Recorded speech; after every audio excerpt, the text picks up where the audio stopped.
hay novedades, algunas tentativas de pensar si la cosa mejora, de que haya mesas de exámenes presenciales, pero bueno, todo en el plano de lo tentativo, así con toda la complejidad y la incertidumbre en que nos metió el virus y la pandemia todavía, ¿no? Bueno, sabemos que, por otro lado, las decisiones del gobierno fue abrir las escuelas primarias y secundarias, aparentemente a partir de ayer, que ya están todas abiertas.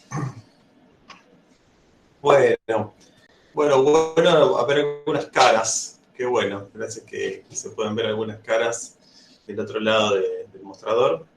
Estuve poniendo al día con todas sus producciones, creo haber hecho devoluciones reatrasadas que tenía, así que bien por ahí de leerlos, me gustó mucho leerlos. Les felicito a todas por las producciones que han hecho. Gente que fue muy tenaz de la primera actividad a la última.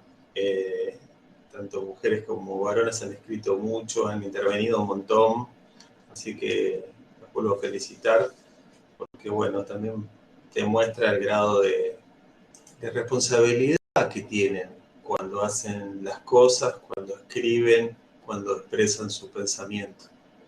Y es en la medida de ello conocerlos y ayudarlos a mirar otras cosas, tal vez a profundizar otras, a mejorar algunas, o tal vez nada.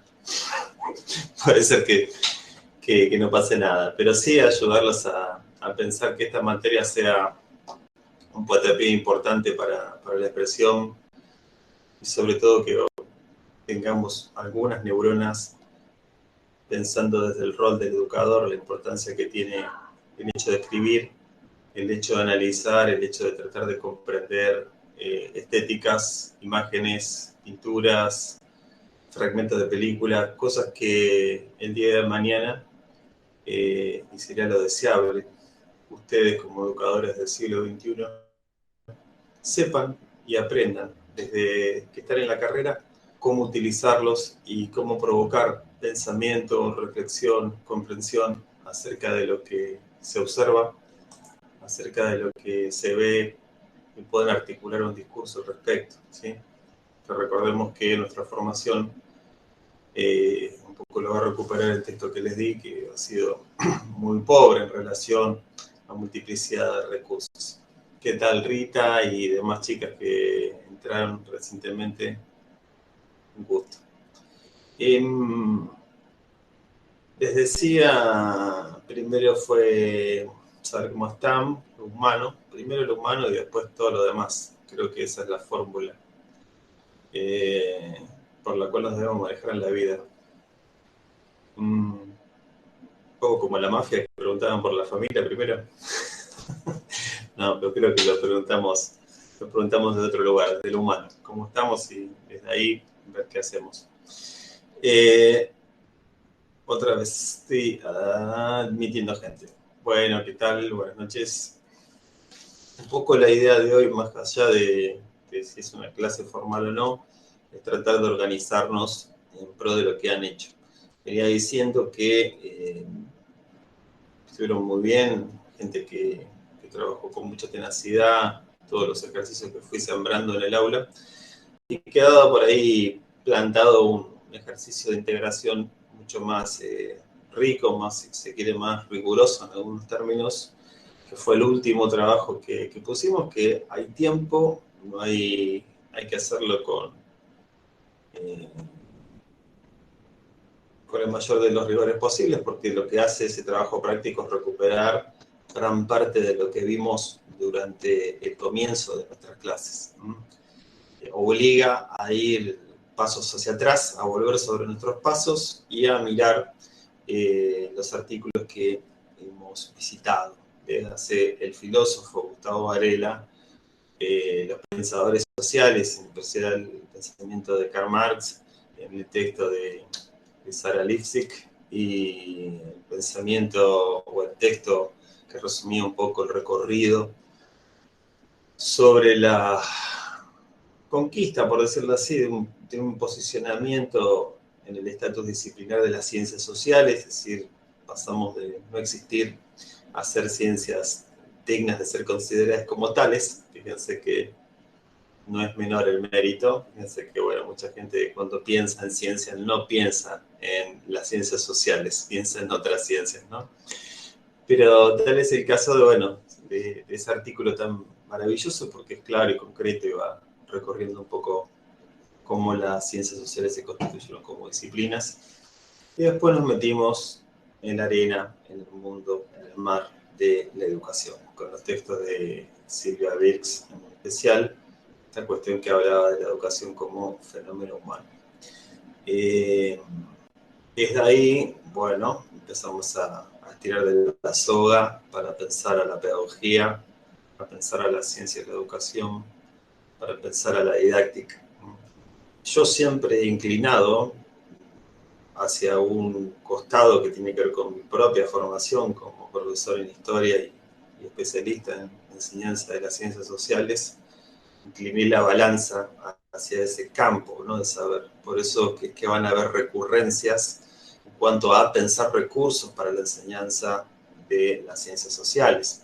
Por eso es que en el trabajo práctico una de las primeras cosas que solicitaba y señalaba era que ustedes pensaran qué recursos, ¿sí?, como elementos, ¿sí?, herramientas que tienen que servir para la enseñanza, había utilizado yo mismo hacia con ustedes, que pudieran identificar esos recursos, por lo menos 3, en relación a un tema de enseñanza. Este tipo utilizó este video para hacer qué, para enseñar qué, en relación con qué cosa, con qué tema.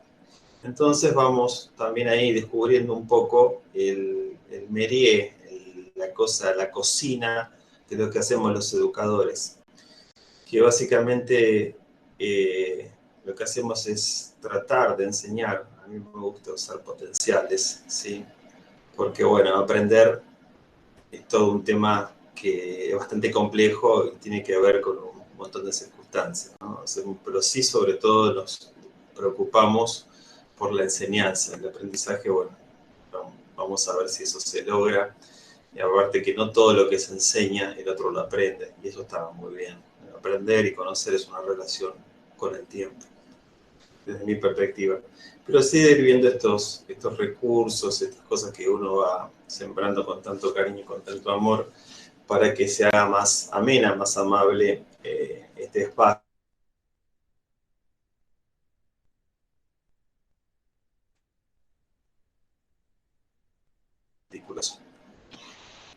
Algunos lo verán así, otros pensarán que hay política, que hay adoctrinamiento, ahora que está de moda, esto de adoctrinar a la gente. Yo no adoctrino a nadie, no vine a la vida para decirles lo que tienen que pensar y lo que tienen que hacer. No creo que ningún educador se les ocurra eso, y quien lo hace está muy equivocado. ¿Sí? Nosotros no venimos a convencer a nadie.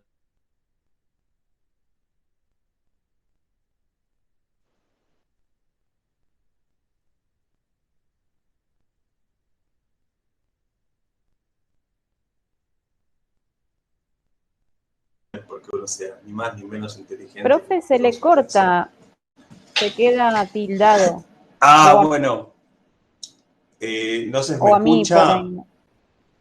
No, Sí. se cortó completamente. Sí, en un se momento tildó. se Acá. cortó. Capaz que son los auriculares. No, pero se quedó congelada la imagen.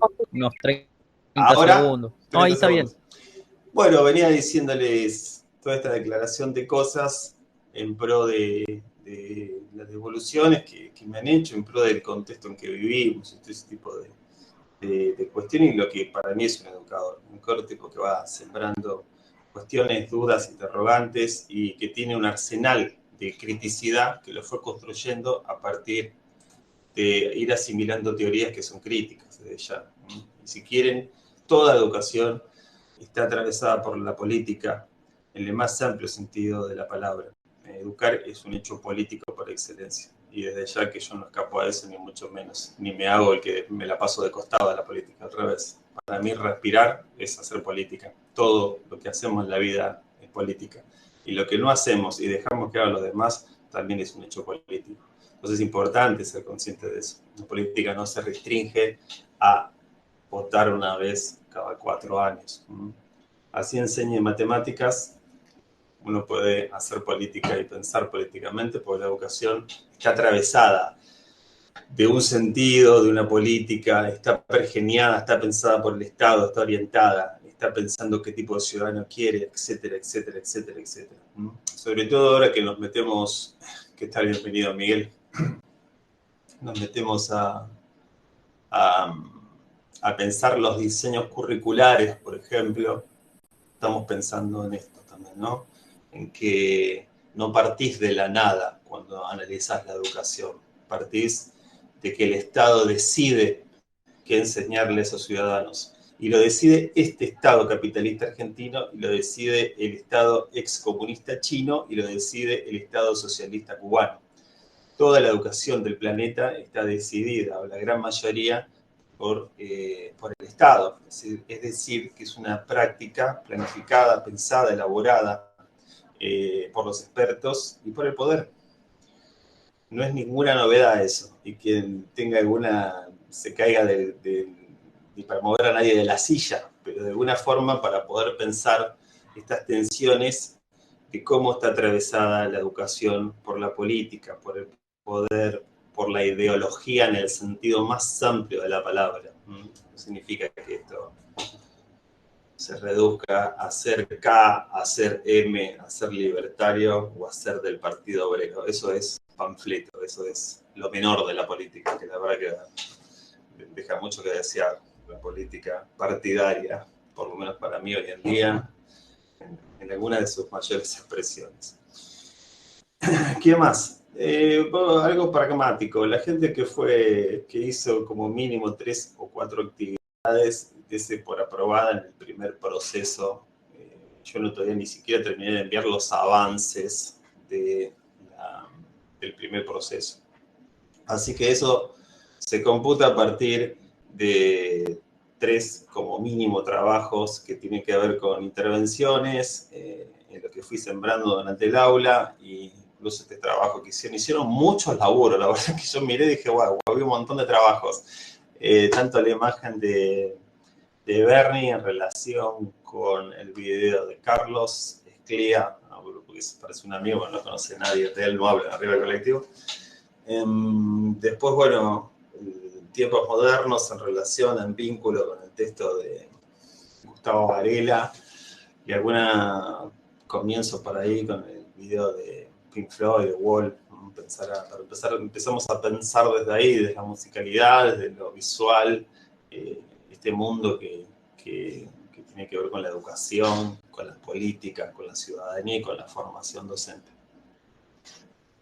Así que eso, después si quieren, para aquellas personas que se sientan más tranquilas, les mando una lista con las personas que aprobaron. Están aprobados el primer tramo. Igual entiéndase cuál es la situación, qué tal, bienvenida Graciela.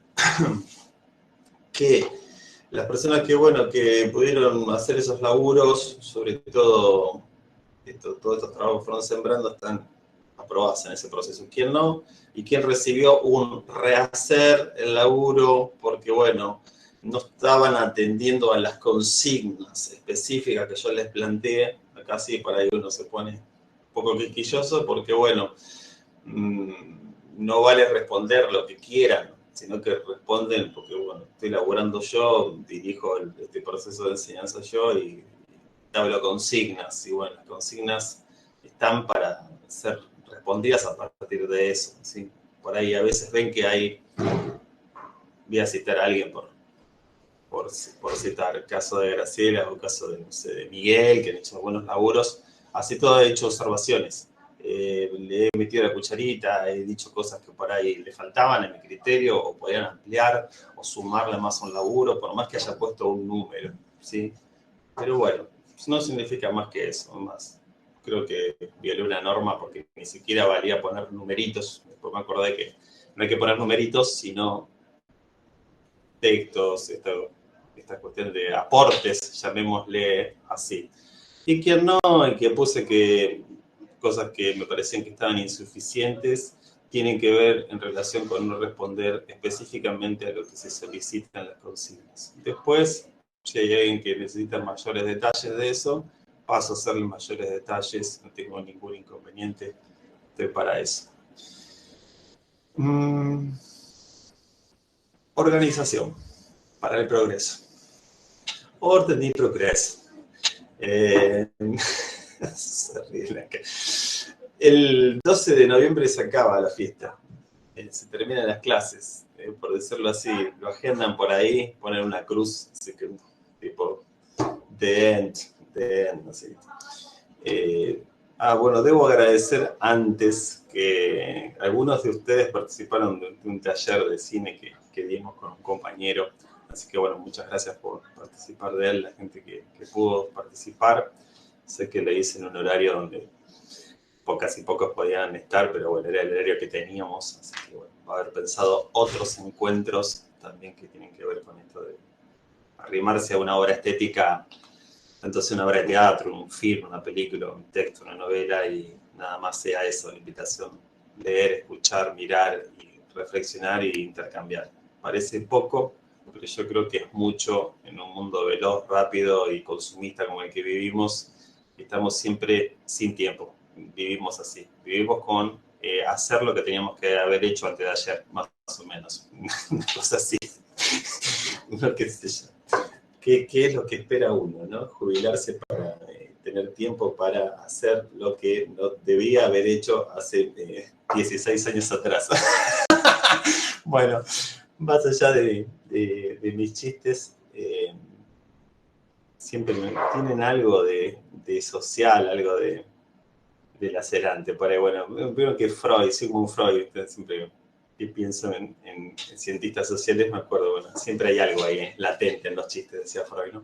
Bueno, organización, ahí tenemos eso que nos queda un cuatrimestre, ustedes que son nobles estudiantes, intenso por delante, porque no por mi materia tal vez, o pues sí por mi materia y por todas las demás, que son muchas, y todas van a estar exigiendo cosas, trabajos, etcétera, etcétera, y quedan literal 8 clases, así para que se den una dimensión de lo que queda. 3 clases en el mes de septiembre, 4 en el mes de octubre, con toda la suerte, sin feriados y sin jornadas pedagógicas y sin que se corte la luz y nada de por el estilo. Desde ya que, bueno, felicitarlos 3 veces por haber vuelto, haber tenido el coraje de seguir contra viento y marea. Eso habla de la determinación que tienen, y eso está buenísimo, porque el profesorado es esto, es un premio también al esfuerzo personal y colectivo, porque sé que más allá de la pandemia se juntan, organizan foros, organizan chat, organizan diálogos entre ustedes, y de esa forma se va a recibir uno, con la ayuda del otro, con la necesidad de juntarse, de intercambiar, de aprender con los demás. Es la única manera, si no es imposible rendir 40 y pico materias o rendir 10 materias por año. Es imposible que eso lo puedan hacer solas y solos. Bueno, capaz que sí, capaz que hay una mente brillante, cosa que no creo en las mentes brillantes, pero siempre necesitamos de los demás. Eso es muy comunitarista, si se quiere, lo que le digo, y ojalá sigan afianzando vínculos, porque bueno, quedan 3 años más por delante. Pensemos que, bueno, en noviembre, piensen así, termina en noviembre y dice, estamos en segundo. Bueno, me faltan 14 finales, pero no importa, estamos en segundo. Pensemos de esa forma. Así que bueno, espero que en este trayecto que han hecho, el profesorado los y las vaya convenciendo de que es la decisión correcta, de que están acá. Y si no, bueno, no pasa nada, sumó. Están aprendiendo y siempre aprenden un montón de cosas. Aprendemos hasta el último día que suspiremos. Así que eso es importante. Bueno, ¿qué tenemos por delante? Había hecho una clase así como de repaso, de balance. Dejé un trabajo así integrador, eso lo van elaborando concienzudamente, y cuando lo tienen lo cargan, no estoy presionando a nadie. fíjense, no sé quién me amenazó con el dedo, me dijo, pero después no lo va a pedir lo va a andar amenazando a la gente. Pero no sé quién fue, pero no amenazó a nadie. Si quieren, ahí está ese trabajo de integración, lo van haciendo y a medida que lo hacen yo lo voy devolviendo, ¿sí? Esa sería la idea. Si no, después ponemos una fecha, ponemos, no sé, digamos, 2 semanas más para que revisen toda esa unidad y quien llega... Marín fue, profe. Marín, me amenazó Marín, me amenazó. Pero yo lo entregué y me calificó bien. Ah, no, si la califiqué bien ya no tiene Me más puso nada que 9 decir. sobre 10. A la pelota, ¿no? Encima Pero esa en el de Chaplin tuviste me que puso... decir eso. En el de Chaplin me puso 6 sobre 10. Ese no me Como gustó.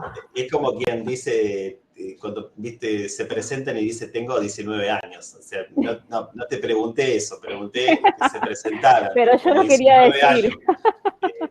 Es un valor dentro de la sociedad posmo y no 43, como voy a cumplir ahora dentro de pocos días. Yo cumplí 33 la semana pasada. Una niña. Así Sí. que bueno, el 11 de septiembre se acuerdan de su profesor. Así que Hoy es el cumple de Juan también. Ah, miren, bueno. El mío. Juan Feliz Cruz. cumple. Qué grande, feliz cumpleaños, che. ¿Cuántos? Feliz cumple, Juan. No, gracias, 19. Ah, ve lo que te digo, 19 años. Ya No está. te puedo ¿Me puedo creer. ir? Me voy. ¿Qué le preguntamos? Chao, hasta luego, Juan. Buenas Se noches. terminó la clase. Chao, chiques. No quería deprimir a nadie, perdón. No, estaba yo deprimiendo a la gente porque por producto de mi cansancio, no sé qué, pero estaba así como muy existencialista. Pero bueno, nos festejemos los 19 años, qué bárbaro, che, impresionante. Bueno, feliz cumple, che, me alegra que, wow, 19 años, ¿qué estaba haciendo yo los 19 años? No sé, Muchas gracias. Wow, era un pobre obrero, era un obrero pobre en realidad. Bueno, sigamos. Ahí estábamos, situándonos en las cosas. Ese trabajo de integración está bueno porque, bueno, van a volver sobre los textos. Feliz cumpleaños, todo el mundo te saluda. Qué lindo. Qué bueno que haya buenos vínculos, que se haga eso, que se armen grupos. Es imposible, ¿no? El ser humano es un ser social por sobre todas las cosas. Bueno, estábamos ahí viendo este panorama de textos. Ahora vamos a seguir profundizando algunas lecturas. Yo les decía que nos vamos a encontrar con... Miguel también suma lo suyo. Nos vamos a encontrar con algunos elementos, seguimos de la educación, que tienen que ver con el diseño curricular. Yo creo que subí 2 textos, nada más, uno del doctor Isabelino Siede, que es una especie de gurú, para mí es un seguidor de Isabelino Siede. Se ríe la gente que conoce de él.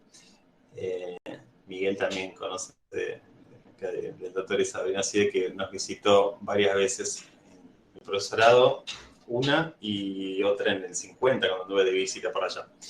Pero bueno, estuvo en el 50. Estuvo en el 50, sí, lo fui a ver, me hice la rata. Invité a la gente de pedagogía porque vino un jueves. Mirá vos, por eso no me hice la rata, los invité y me fui para allá. Después todos me dijeron que sí, fueron 3, pero no importa igual. Lo importante era que fueran 3 aunque sea. Suele pasar. Suele pasar, sí. Pero bueno, no importa. Ese texto viene a poner otra vez, a situarnos en el plano de lo educativo. Recuerdan que por allí quedamos viendo, me quedé pensando en el 6 sobre 10 de Chaplin y no me gustó eso. Eso gracias a los valores, ¿viste? Que son como una especie de tradición. Pero che, ustedes no son ni 6, ni 0, ni 10. Son gente hermosa, maravillosa, que son incalificables. No, profe, yo le voy a decir algo.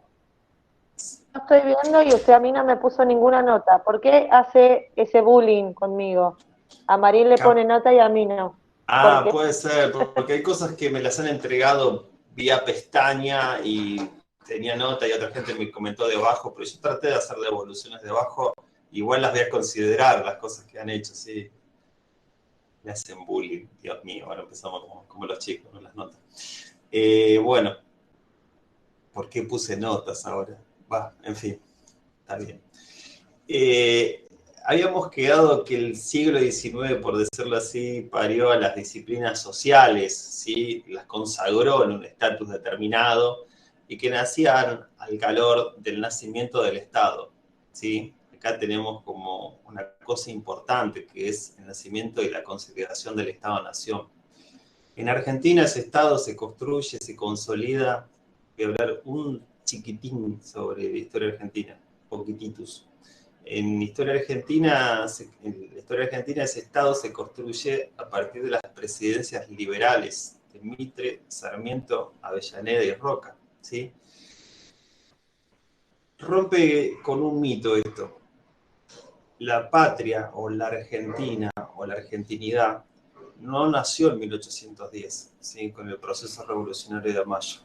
Vamos a tener que esperar hasta que haya un Estado consolidado con un ejército, con un orden constitucional y normativo, y sobre todo con símbolos patrios, y sobre todo con una máquina, como le dice Pinó, el gran educador Pablo Pinó, que habla de la máquina escolar. ¿Por qué triunfó la escuela? Plantea Pablo Pinó, y va a dar respuestas sobre eso, ¿no? Y en este sentido, necesitó el Estado de la escuela, o por lo menos utilizó a la escuela como una herramienta de homogeneidad social, ¿sí? De tratar de homogeneizar una gran diversidad que había en la sociedad de ese momento, en el momento en que Cide está hablando en ese texto, y por otro lado, trabajar la idea de la identidad nacional.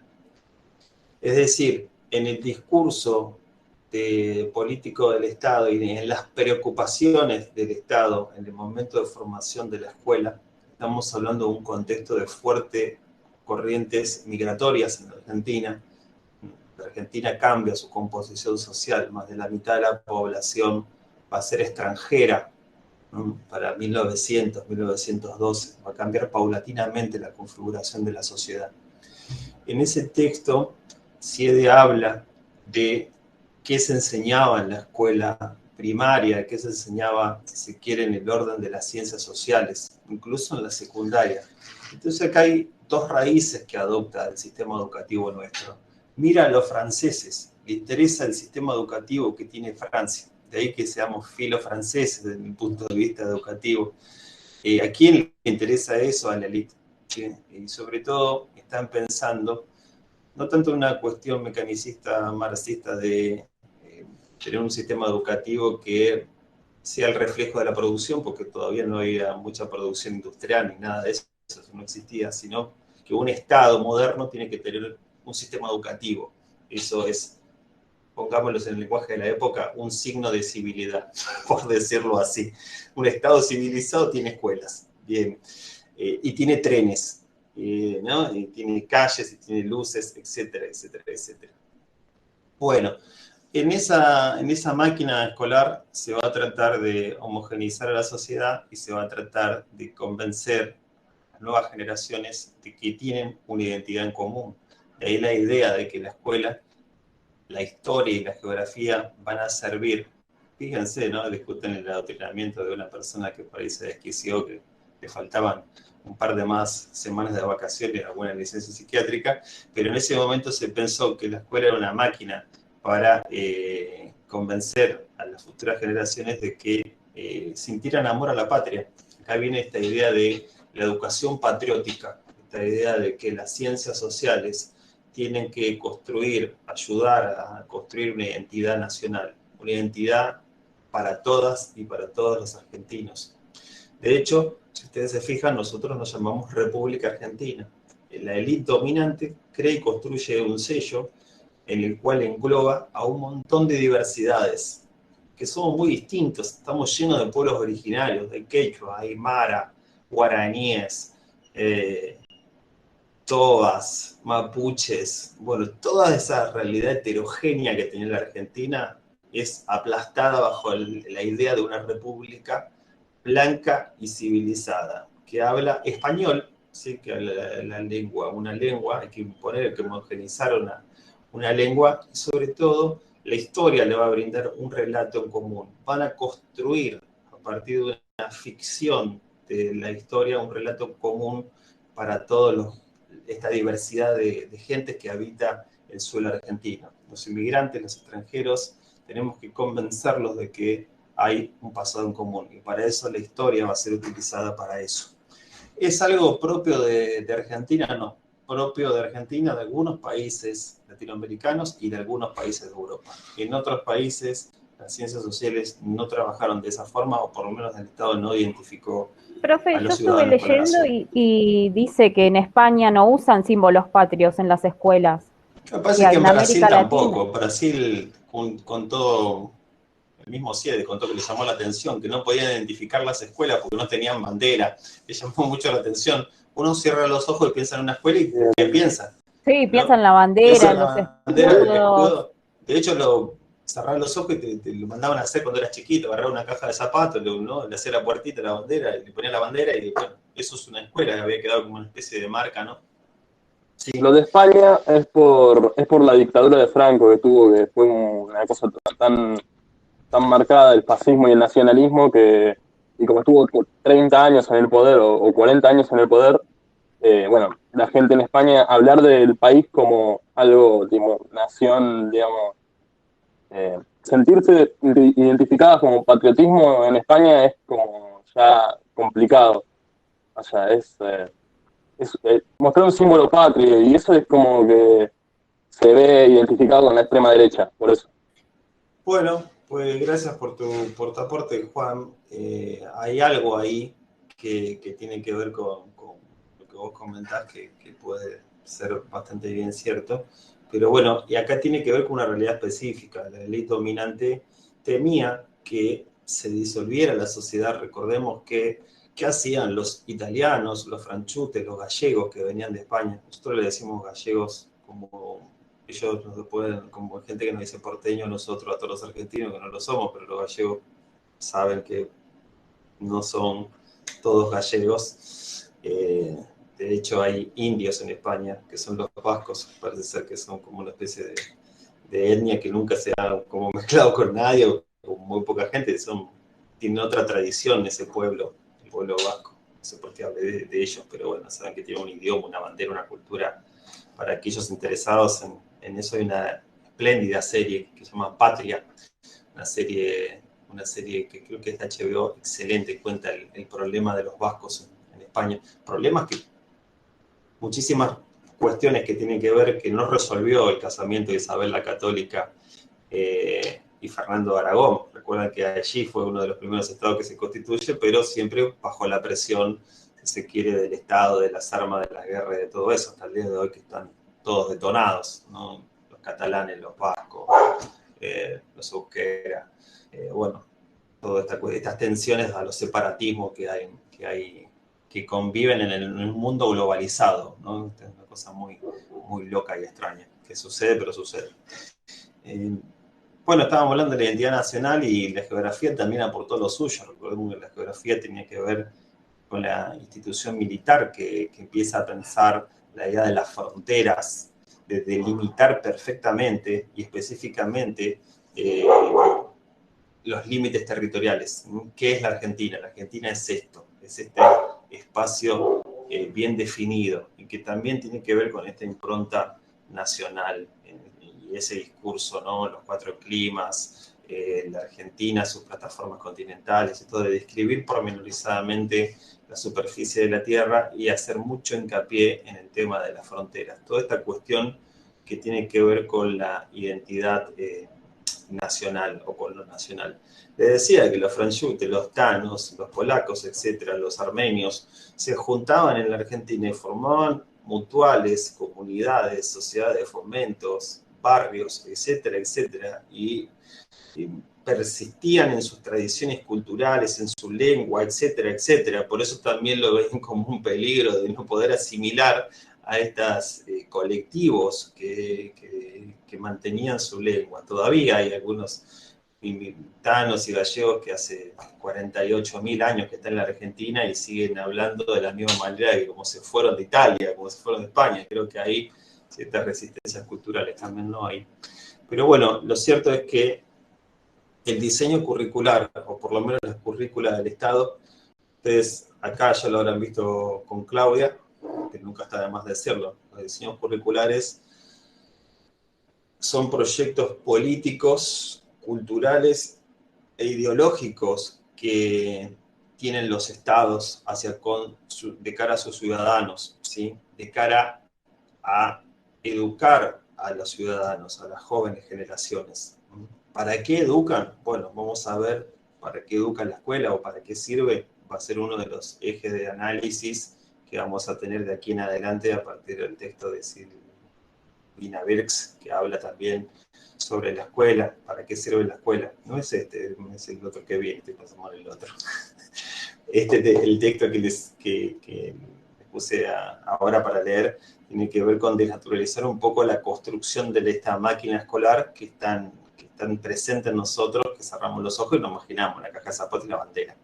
En ese texto de Birx, que tiene que ver con la invención de la escuela, invita a desnaturalizar la idea de la escuela y de lo escolar a partir de un recorrido histórico que hace ese texto, que ahí vamos a ver de qué se trata eso. Pero no quiero confundirlos. ¿Quién me habló? Yo, profe. Dale, Miguel. ¿Ese es el texto que comienza hablando, decía que en el Corán no se habla de los camellos? Que es un cuento de Borges eso, ¿no?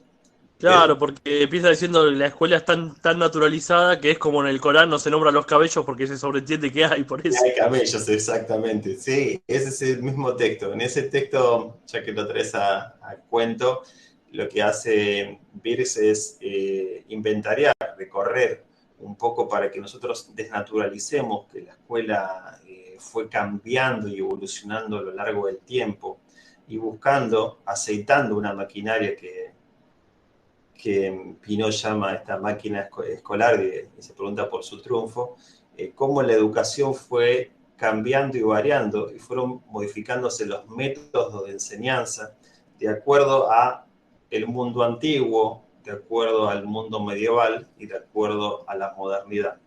Ese es un recorrido que nos plantea Birx acerca de la invención de la escuela y que justamente lo que trata de hacer que en ese recorrido, cuando uno historiza, lo que hace es desnaturalizar, darse cuenta, de que la escuela nunca fue así, que la escuela no siempre fue como es, como la conocemos. Y eso es importante. Las cosas que se nos naturaliza tienen que ver con que nos olvidamos de que se fue modificando, asimilamos que siempre fue así y de que nunca pudo haber sido de otra manera. Lo que hace ese texto es justamente avanzar desde la educación de los pueblos griegos, romanos, si se quiere se va mucho más atrás, de los pueblos más elementales y primitivos, de pensar una educación asociada a la vida. Educás a tu pibe para que sepa cazar y pescar y pueda sobrevivir, porque es una de las claves de la subsistencia y de la reproducción de la vida material, hasta avanzar en cómo educaban los griegos, los romanos, ¿sí? La educación en distintos momentos. Va a ser eje en algunos recortes que son muy importantes para el nacimiento de la pedagogía. En especial el nacimiento del pastor checoslovaco, ¿sí? En realidad el nacido en Moravia, era moravo él, todavía no existía lo que se llama lo que se conocía como la ex República Checa. Ahora creo que actualmente es Checoslovaquia. Bueno, puede ser, porque se ha modificado mucho los nombres de los lugares. O Eslovaquia. Tengo dudas ahí, pero bueno. Después googlean y me informan. Pero en el siglo XVI, por decirlo así, da a luz, o por lo menos nace un pastor, un hombre que va a ser pastor, un pastor protestante, llamado Amos Comenius, y él va a ser uno de los principales, si se quiere, entre comillas, padre de la didáctica, o uno de los principales, si se quiere, que se toma como mito fundante de lo que es la pedagogía, ¿sí? ¿Por qué? Porque, bueno, hace un tratado llamado Didáctica Magna, y en ese tratado tiene una máxima, una frase que guía, digamos, el espíritu de ese laburo, que es enseñarles a todos todo. Entonces esa utopía pedagógica, si se quiere, ese mito de origen que hay y que atravesó siglos y de alguna manera conquistó uno de los sentidos de la educación. Primero, de pensar en la educación como cosa universal, ¿sí? Es decir, que todos los seres humanos pueden ser educables. Es decir, el ser humano se puede educar bajo determinadas condiciones. Hay educabilidad posible para todas y para todos. Era de avanzadísima de pensar eso en el siglo XVI.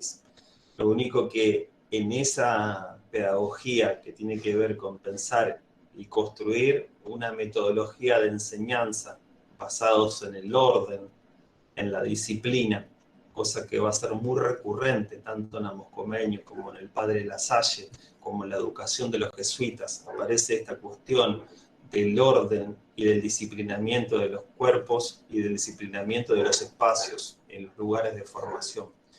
Estas órdenes religiosas, tanto Amos Comenius como el padre La Salle, como la escuela jesuita, como el sistema de monitores que vamos a ver cuando avancemos hacia el siglo XIX,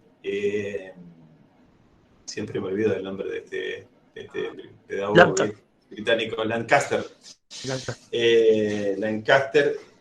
Vamos a ver que la escuela se va a nutrir de estos aportes, de estos personajes importantes que tienen que ver con órdenes religiosas, sobre todo. Por eso ahí la idea del orden, por eso la idea de la disciplina. En Amos Comenius, sobre todo, esta idea de enseñarles a todos todo. Y también pensar acá que estamos en un momento en que los protestantes estaban desarrollándose, nacía la iglesia protestante en el siglo XVI. Ustedes todavía no tienen por qué conocerlo, pero durante la modernidad, a partir del siglo XV, ¿sí? La iglesia católica, apostólica y romana era una sola iglesia, la iglesia cristiana, ¿sí? Una iglesia que tuvo una historia larguísima, ¿no? Desde la iglesia de la comunidad primitiva que usaba el pez y pregonaba: dale al César lo que es del César y al pueblo lo que es del pueblo. Esta iglesia de la catacumba, esta iglesia perseguida por el Imperio Romano, que abonaba esta idea, ¿no? del igualitarismo, del comunismo primitivo, por lo cual muchos autores ven ahí en el origen del cristianismo una especie de utopía comunitaria o comunista, ¿por qué no? Se va a hacer una iglesia institucional a partir del siglo V con la adopción del Imperio Romano como una iglesia oficial, y va a pasar a ser ellos los que persiguen a otras iglesias que van a ser consideradas herejéticas o heréticas, ¿sí? De ahí viene la idea de lo infiel, que no es los cuernitos de los siervos, bueno, va a pasar que nadie muere sin ellos, pero sino que la idea de ser fieles o infieles era la cuestión de adoptar el culto cristiano, ¿sí? Y de ahí toda esa historia que va a llevar adelante el cristianismo, las cruzadas, toda esa cuestión de ganarle terreno a los moros, que eran sus adversarios principales, y sobre todo en el siglo XVI comienza a surgir de la mano de Lutero, de protestar, viene Lutero el que protesta a partir de ese documento que clava en las puertas del palacio. Aparece este protestante, esta idea de reformar la iglesia, y sobre todo de algo fundamental que pregonaba el protestantismo, era de poder leer e interpretar la palabra sagrada por sí mismo, ¿no? Esta idea de que, no sé si recordarán cómo vienen en catequesis, pero yo muy mal, pero por ser ateo, gracias a Dios, pero esta idea de que el ser humano tiene que leer y poder interpretar por sí mismo las sagradas escrituras, estamos hablando de la Biblia, ¿sí? Esas y otro conjunto de diferencias van a hacer que la iglesia se separe, se discinda, el famoso cismo de la iglesia, que se van a dividir entre protestantes, llamados así en algunas partes, en Inglaterra anglicanos, en Francia hugonotes, etcétera, etcétera. Pero estamos hablando de esta misma iglesia. ¿Qué escapa? Amos Comenius no escapa a eso. La idea de educar al otro, de poderlo arrimar a las letras, tiene que ver a que pueda leer la Biblia, interpretar la Biblia, ¿sí? Que era uno también de sus intereses, ¿no? De asociar la vida humana, ¿sí? Incluso él piensa en franjas etarias, ¿sí? Para que puedan ser educadas, ¿no? De determinada edad le corresponde ir a la escuela primaria, de determinada edad le corresponde otra parte de la educación. Está pensando y van a ir construyendo esta idea de componentes duros que tienen que ver con la escuela y con la educación. Esta idea de la simultaneidad, esta idea de que hay una persona parada y hay otros que escuchan lo que esa persona está diciendo, esta idea de una educación en simultáneo para un gran grupo humano. ¿Qué otra cosa? Bueno, y hay otra serie de elementos que van a ir desplegando y van a ir sumando los métodos que tiene tanto La Salle como la iglesia jesuítica del padre San Ignacio de Loyola. Estas ideas tienen que ver también con el ordenamiento de los cuerpos, con el formato de una pedagogía primitiva, entre comillas, que va a ser una especie de receta, de método para aplicar, que si uno aplica bien ese método, va a tener resultados eficientes, ¿sí? Si los aplica bien, y si los aplica mal, va a tener métodos eficientes, ¿no? Esta idea de que la pedagogía nace a partir de el seguimiento de un método específico. Después vamos a ver que esa pedagogía va a cambiar. Ya en el siglo XX, las ciencias de la educación que integran a la pedagogía no se dedican a recetar métodos de enseñanza, sino que tiene una mirada mucho más integral, mucho más científica, mucho más pensando al sistema educativo en general. Se va a nutrir de un montón de herramientas que esta pedagogía en principio no tiene. Pero el recorrido que les propongo cuando lean el texto sobre la invención de la escuela va a tener que hacer algunos anclajes en estos personajes que les voy diciendo, ¿no? En Amos Comenius, en el padre La Salle, en la iglesia jesuítica, sí, los de Curiones, vamos a ver toda esa cuestión, hasta llegar al siglo XIX, el sistema de monitores y la escuela moderna. Estos personajes, que son de alguna manera unos referentes importantes que han modelado a la pedagogía, y sobre todo no dejen de ver los métodos que tenían para aplicar y por los cuales pensaban que era eficiente y posible la educación. Uno lo dice así como así, pero está pensando, Amos Comenius, enseñarle a todo el mundo todo.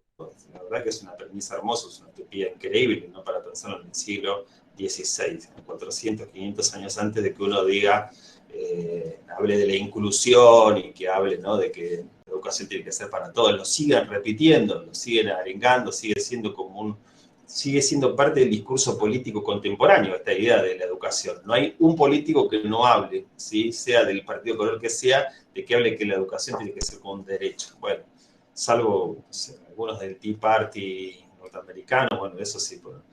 Acá también, acá hay algunos que piensan también, los meritocráticos más reancios, pero que bueno, a veces cuando lo dicen entre amigos y lo hacen público, que ellos creen, los meritocráticos nuestros, los conservadores, los ultraderechistas, piensan en eso, así que hay, creen en el mérito, creen en la educación como una mercancía, como un valor, y bueno, que es para pocos, ¿no? Quien pueda pagar una educación de primer nivel, como ser aquí en Quilmes, y quien pueda ir al St. George, ahí acá, que tiene natación, equitación, es una especie de jaula de oro para los hijos de los ricos y para muchos políticos, y vaya a saber quién otro más puede ir ahí. Bueno, ahí habrá ciencia para ellos y habrá moral para las escuelas, digamos, del tercer mundo, ¿no? Esos esquemas los vamos a pensar y los vamos a discutir. ¿Para qué sirve la escuela en el siglo XXI? Si reproduce lógicas de desigualdad, de opresión, en ese sentido poder pensar esta función desde el punto de vista de Althusser y las teorías acerca de la reproducción ideológica, de la reproducción social, o las teorías de la distribución de capital cultural, como lo llama Bourdieu y Passerón, ¿sí? O si la escuela resiste, es un campo de resistencia, de lucha, como plantea McLaren y otros educadores de la pedagogía crítica de los contenidos, que hablan de la escuela como un espacio de resistencia, de lucha, de apropiación, de discusión de sentidos, que la escuela no es solamente una máquina, sino que está habitada por seres humanos y esos seres humanos resisten los dictámenes del poder, los cuestionamos, nos ponemos en duda, a veces avanza, a veces se retrocede, ¿no? Hay otras lecturas que se pueden hacer acerca del lugar de lo escolar. O gente que va por fuera, dinamitando todo, y diciendo, todo esto no sirve para nada. Vamos a ver lecturas que tienen que ver más, si se quiere, desde el punto de vista del anarquismo, como lo va a hacer Ivan Illich, que propone una idea de desescolarizar la sociedad, ¿sí? Que las escuelas no hacen más que sostener y ser funcionales a la orden social. Un pensamiento radical el que tiene Ivan Illich. Y vamos a ver también a uno, ahora que cumple años, estamos así como de centenarios, de aniversarios varios. Tenemos el aniversario de dos grandes pedagogos latinoamericanos. Uno va a ser maestro de Simón Bolívar, el gran libertador de América, junto con San Martín, con O'Higgins, cuando los militares realmente tenían objetivos y esperanzas claras, ¿no? De pensar una nación, una América unida, una patria grande, que es Simón Rodríguez, un gran pedagogo, uno de los primeros, de los principales pedagogos populares que se habla en América Latina. Y otro que estamos de aniversario, un poco más contemporáneos a nosotros, es nuestro gran Paulo Freire. Así que vamos a hacerle homenaje, por lo menos a Paulo Freire, en nuestra cátedra. Vamos a ir a preparar algo que tiene que ver con esto, de poder pensar qué era, qué hay de interés allí en Paulo Freire, qué era lo que proponía antes, ¿sí? Y de qué nos sirve para pensar el hoy de la escuela, ¿no? Pensar a Paulo Freire desde nuestro presente, ¿no? Que se dedicaba a donde había nacido. Un poco yo voy a contextualizar eso y veremos si podemos desarrollar en una clase especial, charlar un poco sobre este gran pedagogo latinoamericano que viene un poco desde afuera del sistema educativo a pensar esta pedagogía de la liberación, que tiene que ver también con otras tradiciones, con otro momento clave que va a ser la década del 60, del 70 en América Latina. Así que bueno, esa es un poco la apuesta del recorrido. Y me desvié un cachitín del tema que había arrancado a explicar. Un cachitín. Bueno, estaba hasta acá un poco, es un inventario de hacia dónde vamos, ¿sí? Y lo que tenemos, que es este texto sobre la invención de lo escolar y este intento por desnaturalizar nuestra mirada a partir de la historia y del recorrido que hace Birx, que es una especie, si se quiere, de manual donde te lleva por la mano y te va conociendo el contexto de cada época que van a ir recorriendo y bueno, mostrándote cada pedagogo y cada método que tenía en particular. ¿Qué otra cosa más? Bueno, hablábamos de los diseños curriculares como propuestas políticas del Estado, ¿sí? Ahí el Estado fija, prescribe. ¿Qué significa que prescribe? Que que los educadores no enseñamos lo que se nos ocurre, lo que queremos, ¿sí? Enseñamos lo que ya está prescrito, está escrito en los diseños curriculares, provinciales, nacionales, ¿sí? La educación está toda prescripta, ¿sí? Inicial, la educación primaria, la educación secundaria, la educación terciaria. Capaz que ustedes pidieron el diseño curricular para ver la carrera como era. Bueno, eso se llaman diseños curriculares prescriptos, ¿no? Se habla de ahí qué figura en los diseños curriculares. La propuesta pedagógica, política y ideológica que tiene el Estado y hacia dónde apunta, ¿sí? Esa política.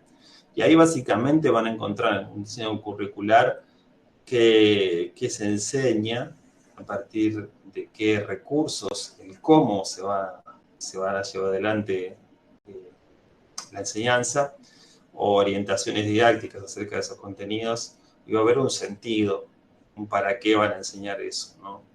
Ustedes cuando tengan que apelar a buscar contenidos, lo van a buscar en el ABC. El ABC es una página del gobierno donde figuran todos los diseños curriculares. El diseño curricular de historia para la secundaria también prescribe, orienta, señala, y hay una declaración de principios de por qué enseñan lo que enseñan y para qué lo enseñan. Sobre todo, hay como toda una idea de pensar que la educación secundaria tiene objetivos nodales, por decirlo así, o centrales, que es el mundo laboral. Hay muchos secundarios, mucha educación está pensada para que uno continúe en su formación laboral. Otra orientación está atravesada para que uno continúe sus estudios universitarios y terciarios. Después hay otros ejes que atraviesan toda la educación en todos los diseños curriculares que tienen que ver con la defensa, el aliento y la promoción de los derechos humanos, ¿sí? No puede haber apología a los genocidios, ¿sí? Porque eso está por fuera de cualquier legislación y normativa, desde los diseños hasta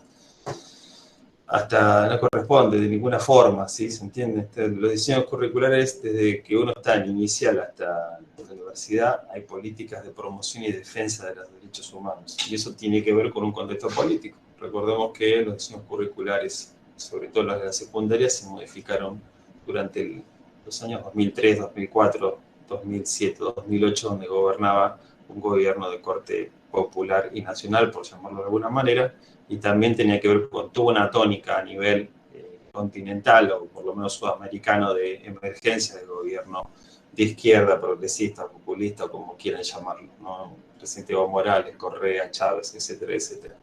Eso también uno lo puede registrar y entender que las políticas educativas se corresponden a contextos particulares. No es lo mismo el gobierno anterior de Macri, que hablaba con un discurso de la eficiencia, teníamos un ministro de la Educación que separaba como, en sus propias palabras, más que como un ministro de Educación, como un gerente de recursos humanos, estaba bien claro hacia dónde apuntaba su práctica pedagógica y educativa, ¿no? A manejar drones, a pensar esta relación con el mérito, con la calidad y con todo un discurso que ya lo conocemos y que nos olía mucho al discurso que se agitaba durante la década de los 90.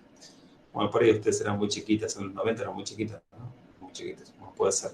Pero en los 90 había como un aire que tenía que ver con estas políticas neoliberales que hablaban de la eficiencia, de la calidad, del mérito, etcétera, etcétera. ¿Qué es lo que hacían? Es lo que hizo siempre el neoliberalismo en la Argentina. Desmantelar lo público, desfinanciarlo para que se caiga y se rompan 10.000 pedazos, y a través de los medios de comunicación convencer a la sociedad que es una porquería todo lo público. ¿Para qué? Para vendernos la ficción de que lo privado es algo de calidad, ¿sí? Después, bueno, con todas las pruebas, con la meritocracia, las pruebas estandarizadas y todo eso, que lo vamos a ver en la última partecita, si nos da el tiempo, y eso se llama neoliberalismo y educación. Y está recargado de política, no me acusen de adoctrinamiento, pero no tengo otra manera de decirlo. Ay, menos mal que no estoy grabando. A ver si salgo con una crisis de nervio al estilo Chaplin. Bueno, ¿qué otra cosa se me ocurre decir sobre el texto este de Isabelino? Mi amigo Isabelino Siede. Y me conoce. Pero un día me saqué una foto de careta que tengo por ahí.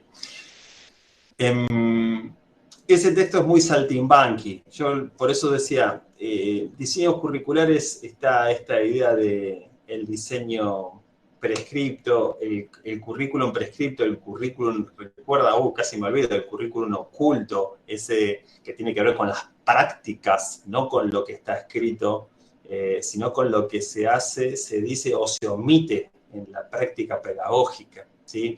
Hay mucho el currículo oculto tiene que ver con lo que no está prescrito, con lo que sucede en el vivo del ejercicio de dar clases, ¿sí? Con la práctica áulica, con lo que sucede allí y no está declarado.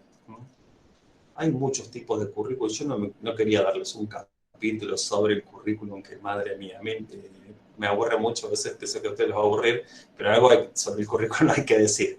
Ya saben que hay un currículum que es el currículum prescripto y que hay un currículum que es oculto.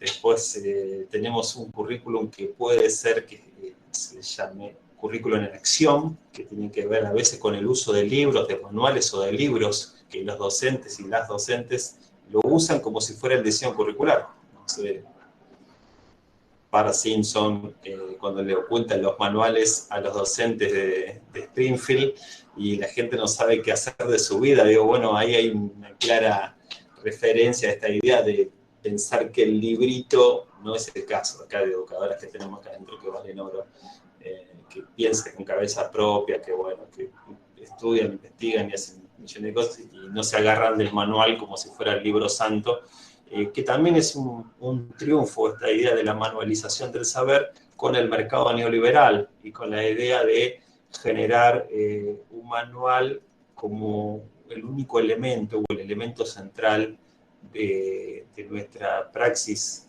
político-pedagógica que hacemos. Yo no sé si miento, si les parece loco, pero comienza el año y viene el señor de las editoriales, ¿no? Está claro.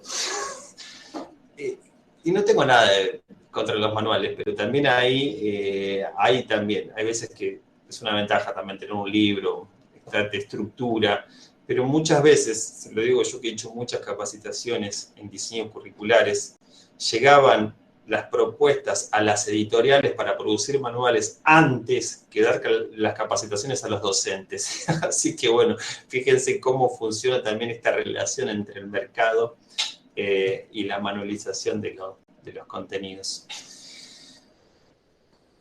Profe, ahora cambió un poco, por lo menos en primaria. Antes nos llenaban de libros para que elijas. Ahora traen los libros y se los llevan si no lo elegís. Son como rehenes. Entonces te obligan, o sea, si uno quiere buscar distintos textos y tener distintas miradas de un tema, no. O sea, te obligan a un libro. Claro, bueno, ahí está, bueno, un ejemplo de eso. Después, bueno, hay de todo en la viña del Señor. Hay veces que de escuelas donde no hay nada, si tenés un manual está copado porque tenés un texto, tenés una estructura que te permite poder empezar a pensar y no te limitas solamente a eso. Por ahí decís, bueno, está bien, acepto este manual y yo le incorporo mi impronta, mis cosas, etcétera, etcétera, ¿sí? Y está bueno eso. Bueno, en ese texto de Siede, como les decía, aparece esta idea de la política curricular o la política del Estado, pero ya sabemos qué es el currículum y sabemos algunos tipos de currículum que puede haber. Bueno, ese texto es muy saltimbanqui, a veces va avanzando a lo largo del tiempo, ¿sí? Desde que se constituyó un sistema público de enseñanza, y sobre todo hace un anclaje en la época del centenario de la patria, para 1910, ¿no? Y el sistema educativo argentino se fundó durante el siglo XIX, ¿sí? Recordemos con las leyes 1420 que impulsó Sarmiento en la Argentina y todo eso, ¿no? Que la primera vez, y acá voy a defender algo que, bueno, por ahí no todo el mundo defiende, sino que es el primer tratado de educación popular, aunque no lo crean, lo hizo Sarmiento, pensó en la escuela pública como un arma necesaria para sacarle de las manos el abecedario a la iglesia, que era quien estaba encargada de la educación.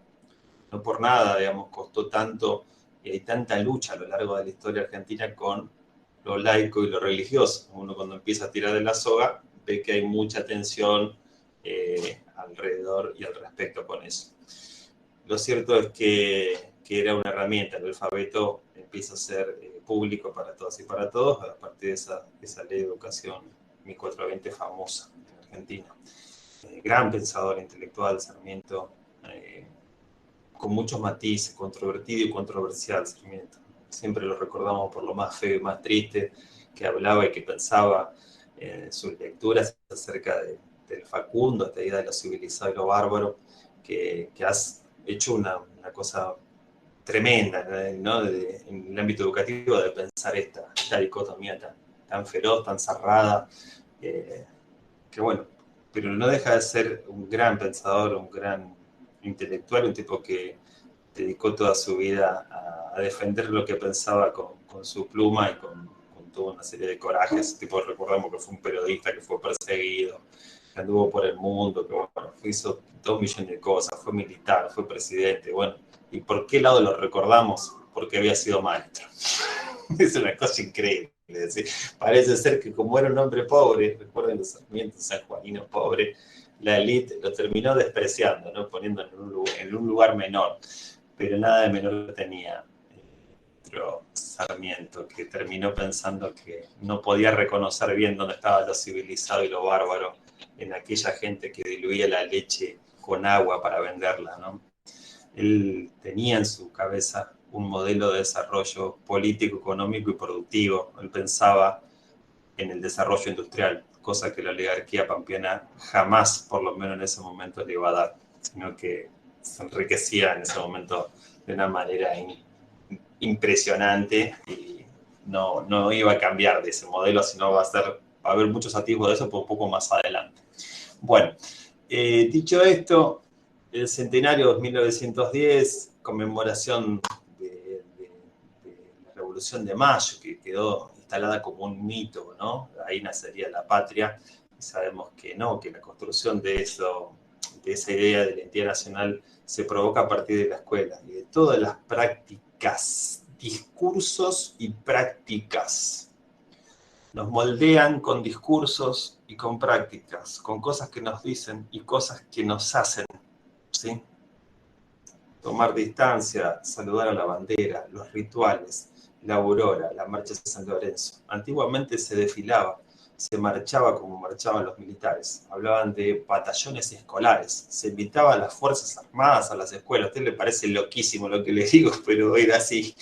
Y no hace 100 años, hace 50, 60 años que se hacía este tipo de cosas, o tal vez menos. ¿Qué es lo que ocurre con el tiempo? Esta alianza que hay entre lo escolar, lo militar y lo nacional. Dice Siede que a partir de la crisis de la última dictadura militar, del 76 al 83, donde se descubre la cantidad de delitos que había cometido las Fuerzas Armadas, era imposible ligar y poder pensar a la patria con lo militar, y sobre todo cuando los militares no solamente habían robado, estafado al Estado, sino que habían asesinado a más de 30.000 personas de la manera más atroz, ¿sí? Instalando campos clandestinos de detención, tortura, desaparición de personas y todo lo que conocemos hasta el día de la fecha y que se sigue conociendo. Es decir, era muy difícil sostener el pensamiento crítico, por un lado, que propone la enseñanza y la educación en las ciencias sociales, con un modelo de corte nacionalista, con una idea de amor a la patria, donde pensaba lo militar y lo asociaba con lo nacional. Por eso es que ahí plantea que hay un viraje. ¿Qué hacer con estos temas tristes? Dice Siede, Malvinas, ¿no? La última dictadura militar, la crisis del 2001, hay un montón de cuestiones ahí que van a empezar a despegarse de este ideario que unía lo militar, lo escolar, con lo nacional, ¿sí? Porque se unen en nuestro sistema educativo dos tradiciones. La ilustrada, ustedes ya lo leyeron, pensamiento ilustrado, la idea del racionalismo europeo como una herramienta para conocer la tendencia ilustrada de lo cognitivo, de la cognición, de la cultura general. Se educaba a la gente para tener cultura general. Y por otro lado, de esta idea identitaria de lo nacional.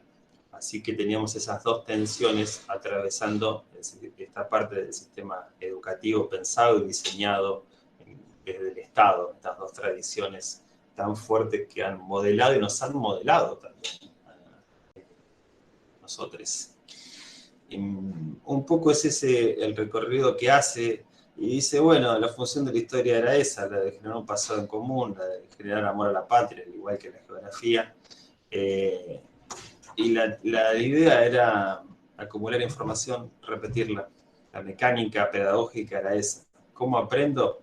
De la página 1 a la 10, ¿sí? Y a partir de cómo era la mecánica, la metodología memorística y repetitiva, ¿sí? ¿Qué recordamos de toda esa historia?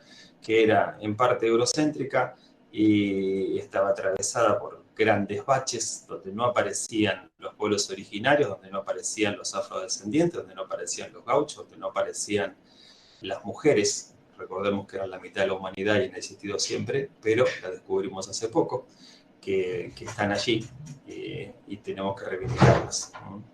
Así que esa tradición ha hecho que la gente recordara poco y nada.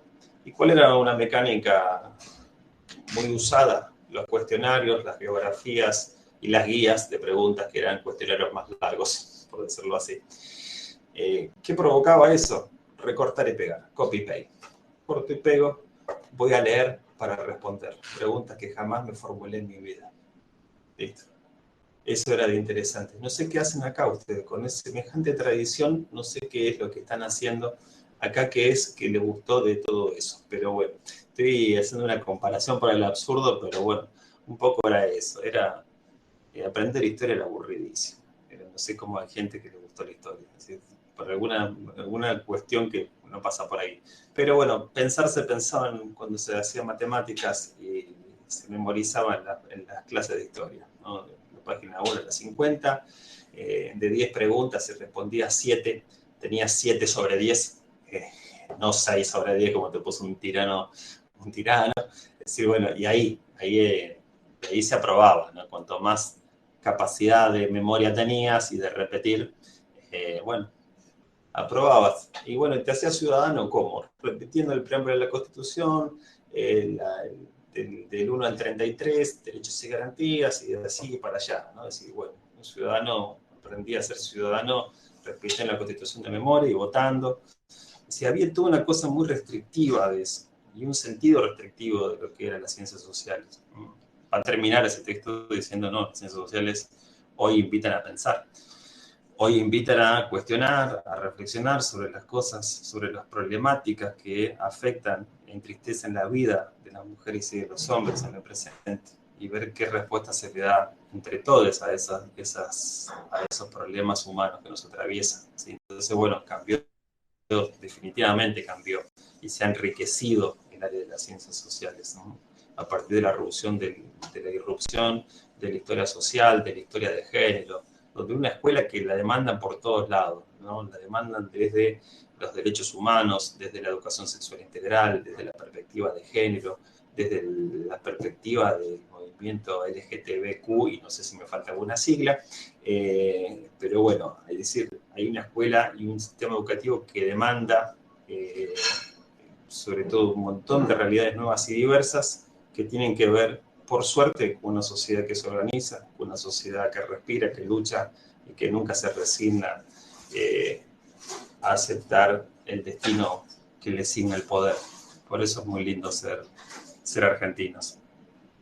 Así que bueno, hasta ahí llegaba el texto de Siede. No sé si decía todas estas cosas, capaz que ustedes los leen y me encuentran otras que son más coherentes con el texto, pero para pantallazo como que viene bastante bien. El otro texto habla de lo que les conté. Para la clase... les dejé un documental chiquito ahí para que pudieran ir mirando no todo el documental, que es una cosa de loco, sino un pequeño fragmento que habla sobre la máquina escolar, cómo se construyó la escuela, ¿sí? Acá por ahí la lectura de este chico, de este jovencito de Nacional Buenos Aires, que hizo semejante documental, que la verdad que lo felicito. Bueno, me conoce igual. Pero que puede servirle bien a ustedes para ir ligando estas teorías pedagógicas con ese video, porque tiene imágenes concretas de cómo se formó la escuela en Prusia, en Europa, de cómo eso fue y llegó a América, y sobre todo ese documental está atravesado por distintas respuestas que se dan con propuestas alternativas a esta educación formal de esta escuela moderna y tradicional. Véanlo. Vale la pena verlo todo. Yo no había visto que había que ver 25 minutos y lo vi. Pero lo aclaré en el... Sí, pero yo empecé a mirar y lo vi. Cuando vuelvo a mirar dije, ay, dijo 25 minutos, yo me lo vi. Igual vale la pena. Buenísimo, está muy bien. Bueno. Es muy bueno y bueno, es muy bueno. Yo porque a veces también es un modo de educar, Nazarena. No, a mí me alegra, que vos te clavaste todo el documental, te felicito. Invertiste 2 horas de tu vida, me dijiste que estuvo bueno. Muchas veces uno invierte 2 horas y se aburre soberanamente clavando una película, y a mí me da ganas de, digo, ¿cómo me robó la existencia esto feo que vi? Pero bueno, si vos juzgas que eso es bueno, a mí me pareció súper interesante el docu, pero sobre todo a veces esto de seleccionar, sobre todo esta primera parte, vos te habrás dado cuenta que es la que habla de cómo se construye la escuela, cómo triunfa esta máquina escolar y se construye a lo largo del tiempo. Tiene relación directa con el texto de Silvina, porque está hablando de eso también, cómo se construye la escuela moderna, cómo es que triunfó esa escuela y no otra. Y bueno, triunfa esta escuela y no otra porque es una máquina mucho más eficaz en una sociedad de masas, donde hay que enseñarle a muchísima gente, entre otras cosas. ¿Sí? Digo, no quiere decir que esta sea mi última palabra, ni mucho menos, pero hay algo de eso, de que a veces los sistemas conquistan algo por ser simples y eficaces. Simples no quiere decir que sean sencillos, ojo. Pero bueno, manera que te haya bueno, gustado. Pero bueno, esta idea de recortar, fíjense, también tiene que ver con pensar los recursos en función de los temas y de los contenidos, porque por ahí eso está bueno. A veces no es viable en una escuela pasar una película de 2 horas. No tenés el tiempo, la gente por ahí. Bueno, tiene que ver también con los tiempos que nos manejamos ahora, 5 minutos, 10 minutos, 15 minutos. Lo mismo con tiempos modernos. Hay alguien que la vio toda, también yo alegría cuando sucede eso. Trabajamos un fragmento. La vi toda. Claro, ahí está concreto. La vi toda. Trabajamos ese fragmento, ¿por qué? Porque ese fragmento aparecía en instituciones de control. ¿Y dónde aparecían las instituciones de control? En el texto de Gustavo Varela. Entonces, hay algo que aparece visualmente que te termina de cerrar esta cuestión teórica, desde mi punto de vista. Yo creo que no es posible construir una ciencia social sin una estética que acompañe eso. Necesitamos ver para comprender. Y a veces las estéticas, los documentales, las películas te terminan cerrando, uniendo las ideas que tenemos dispersas en la cabeza. El arte tiene esa función de unir lo disperso, de mostrarte el todo por las partes y las partes por el todo, esta idea de la jeta. De unir y reflexionar, ¿no? También, porque te invita a eso, me parece. Todos los recursos que por lo menos de esta materia para mí me resultaron re útiles, además de que cierran las ideas, como dice usted, ayuda a un mejor entendimiento, creo que te invita a reflexionar y eso está bueno. Dale, buenísimo. Bueno, muchas gracias. Después lo voy a proponer ahí una votación meritocrática en el instituto para votar al mejor docente del año y bueno, así haciéndome el distraído voy sumando votos a la causa, qué sé yo. Que sea que me regalen, qué será, ahora hay una tablet que proyecta películas, que es portátil. Es una herramienta ahí interesante esa. Pero bueno, se agradece eso también. Bueno, gente, yo no tengo más. Vamos a ver si nos queda un cacho del partido. Seguramente ganemos. Escuché gol, no sé. ¿Escuchaste un gol de Licio? Eso sí, es importantísimo. No sé ahí qué onda, quién fue, pero bueno. Quería aportar que a los que no vieron el video, los 25 minutos son muy buenos. La verdad que también lo he visto y sí, es para recomendar y de verdad te abre bastante la cabeza y te da para pensar y reflexionar sobre todo, toda la educación. Yo ya lo venía viendo desde buscando colegio para mis chicos y la verdad que esto también te ayuda a pensar, digamos, la manera que uno también busca una educación, digamos, ¿no? Te angustia, te digo. Si ves el documental completo, yo me quedé muy mal. O sea, sí, desde ya te que abre un mundo que uno no lo pensó nunca, y sí, es verdad lo que dice Darío, te da para pensar, sobre todo los que tenemos nenes chiquitos, y es como que decís, ¿y ahora qué hago? Porque es como que ahora ya no me convence en el sistema en el que estoy para nada, y decís, pero no tenés otra salida. Por lo mismo que ustedes dicen, hay un sistema que ya está enquistado, un Estado que ya lo te sí, condiciona y no hay otra forma. Entonces, muy difícil luchar contra el sistema. Claro. Muy difícil. Bueno, nada. claro, no era la idea caer en el pesimismo, justamente, pero debe ser No, exacto, aguanta uno. justamente es eso. Esta herramienta es muy buena porque, digamos, yo lo vi, yo soy uno. Pero si lo vemos todos, ahora que somos, no sé, 17 conectados, ya somos 17. Si pasamos la información de que lo sigan viendo, ya va a haber más mentes que lo puedan analizar y verlo de la misma manera que lo estamos viendo nosotros. Igual ese, está bien, me alegro, no quiero influir en tu pensamiento, pero bueno, ese documental tiene una patita floja, que es que casi todas las experiencias que muestran, muchas se corresponden con educaciones también que son privadas. Ustedes conocen la escuela, tiene nombre de ensalada, Waldorf, las experiencias de muchas Waldorf, que son lo ha copado el mundo de lo privado, ¿sí? Y también tienen que ver con experiencias de educación primaria, sobre todo. Después tenemos un gran problema como para pensar la educación secundaria, qué hacer con ella y cómo mejorarla.